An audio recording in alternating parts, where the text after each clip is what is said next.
Okay, guys, I'm back. Um, the other questions I was asked is concerning the surroundings in your home. I had actually several women who are due to have a baby ask me about what I think they should do in terms of their baby's room as well as their house. Well, I do have some thoughts on that. I don't know where it got started that all these super bright colors and everything are the best thing for kids because when you think about it, if you're like me, where you walk into a home and you see tons of colors and stuff all over and it causes you stress, well, think about it in terms of a child, a baby. Their brains are already overloaded with everything they're learning and seeing around them, coming into this world. And come here, come here. Sorry about that. And they're already stressed out looking at everything and learning everything as they grow.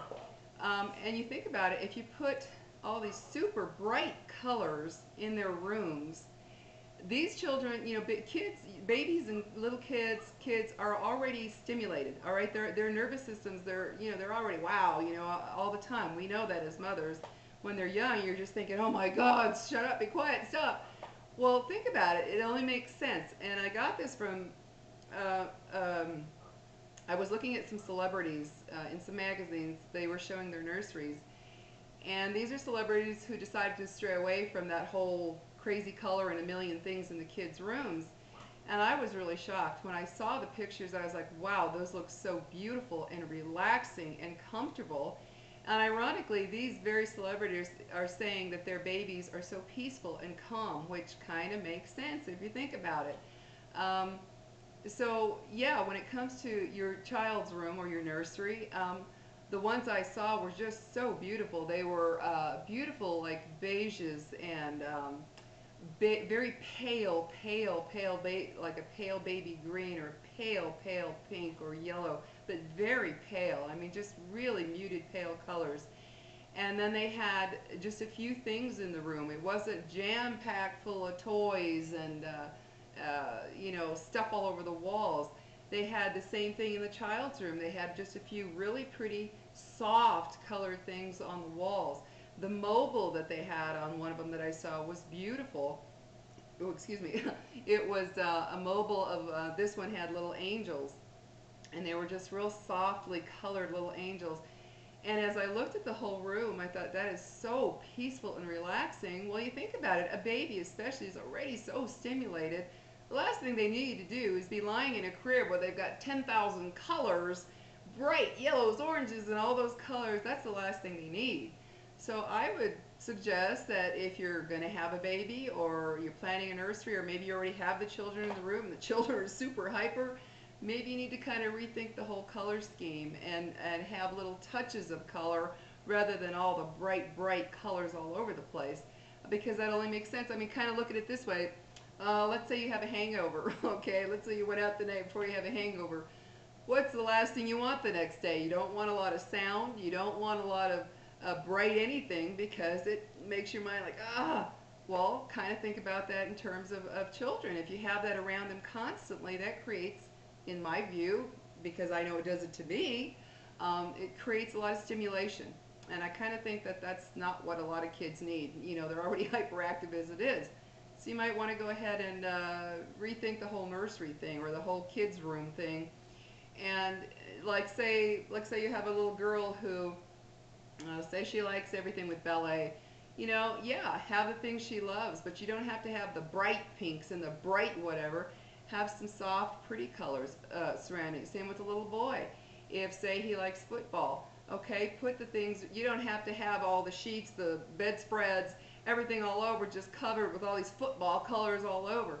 Instead, have touches of it. Maybe a picture of his favorite football player or, something like that, touches, but have the rest kind of a neutral, calming sort of color scheme because I really believe that that can affect him.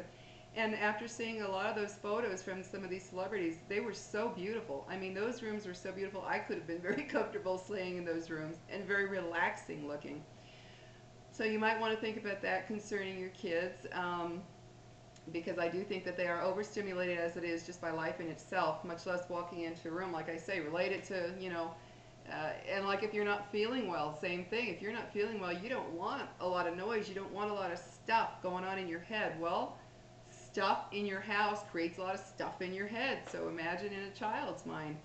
Um, you might just want to switch that around. You know, that's. I was asked about a children's room and children's surroundings because I do believe that too much bright color, too much stuff. Think about it. How many times have you as a parent gone out and bought all these fabulous, expensive plastic toys that are a zillion colors, and you end up finding your kid playing in the garbage can, or they're playing in a box, or they're pulling the tissue, you know. Think about it, you know. It's not necessarily the colors that are attracting that child. Um, you might want to find things that are more soothing to them to play with. You know, see what they like. You know, I mean, if you see a kid who loves to play in a box or something, you know, find something like that, something cool for them to play in. But don't assume that, you know, kids. I really believe now. I don't believe all that color stuff is good for them. So I think it's too stimulating. It's too hyper of a feeling. So you might just go ahead and try to change that whole deal. And also, I was asked about. When it comes to decluttering the kitchen in particular, one lady was really concerned. I don't understand why people have so much stuff. I really don't. You know, get rid of your glasses. Have enough glasses for you and if you have company. You know, same with containers to put food in after, you know, you cook it and you need to store it. Why is people have, you know, 20 containers to put food in, 30 I don't understand it. Cut it back to what, like it's me and my son here right now. So I have, we have 4 glasses, 4 juice glasses. I have some mugs. That's it for coffee. Same with storage containers for after we eat. I have like 4 or 5. That's it. I mean, I don't have any reason to keep having and adding to all of that. So get rid of that as well. You know, clear out your kitchen. You know, most families, a lot of people spend time in the kitchen. Don't have it so full of stuff that it's just nonstop. The more things you have and the more things you just use because you have them, the more you have to wash or put in the dishwasher, which is ridiculous, more work. So cut that down. You know, like with pans. Who needs, you know, 15 pans? You have a certain amount of food you need to cook. You know, whatever you do for cooking, get the pans for what you need. That's it. Why do you need all the extras laying around or hanging or, you know, all over the place? Oh my gosh. Declutter. Get rid of all that stuff. Um, and I was also asked about in terms of curtains and things. Um, for one, you know, I can't stand when you walk into a kitchen and you see all those little roughly curtain things. I just think they look so 50s and 60s. I don't know. I just don't like them. Either get yourself some really pretty blinds, or if you're going to get curtains, get something that looks elegant and pretty. That I'll give you an example of what I think is really irritating to look at.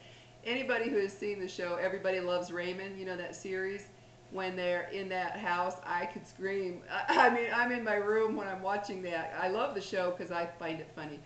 But when you look at the house around them, oh my God, stuff everywhere, just everywhere. That kitchen looks like a bomb went off with stuff, you know, and it just stuck wherever it stuck. That's kind of what it looks like. If you're not sure what your home looks like, and you know you have a lot of stuff, I would suggest you watching Everybody Loves Raymond. Oh my God, that house is just a mess to me. So that'll kind of give you an idea of what maybe your home looks like if you're not thinking about, you know, if you can't figure it out. Like, I know it's cluttered, but does it really look that bad? Look at that series and you'll see what I'm talking about. Oh, just too much stuff. But, you know, as I said in the first one, go through. And as for children, I really do believe changing that whole situation, especially babies, newborn babies. I don't believe in that garbage of having all these bright colors now. I think back, I wish I'd have done it with my kids. It might have made somebody different, but a few of them a little different. But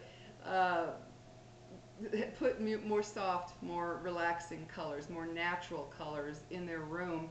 And you know, don't have shelves and things just loaded with things. You know, put a few things, you know, and learn to teach the kids early on. Okay, if you want a new toy, we have to get rid of this toy.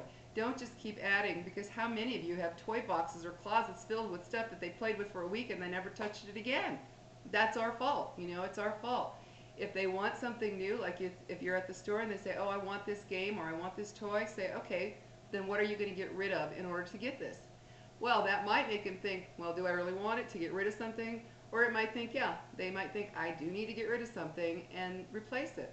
That way you're not just continually adding to their room full of junk, junk, junk, that we all know that situation where you walk in the room and it's like, oh my gosh, it's a disaster in here. Well, it's one of the ways to help curb it is teach them. If you want something else, we're going to have to replace what you already have, something there. And that'll make them think. So I think that's a good thing to do. And also when it comes to your, as I was talking about earlier with the nursery and the kids' room, you have to take it upon yourself to not keep adding to the room, okay? When they're real little and they have no, they don't have the judgment to do things. It's up to you to go in there and say, okay, I really like this thing I saw at whatever store.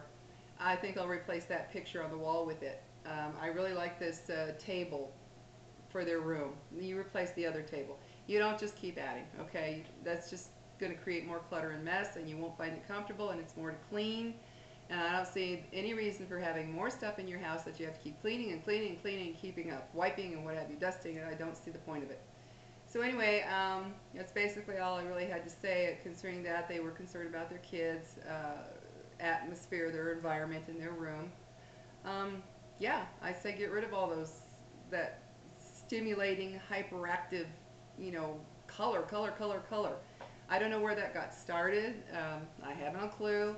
All I know is that if if I feel that way, if I have felt that way all my life, where lots of color is very aggravating, irritating, and kind of unnerving, well, who's to say that a kid isn't in that surrounding? And if they're already stimulated and they're seeing all this color and stuff all over, who's to say that that isn't creating tension for them as well?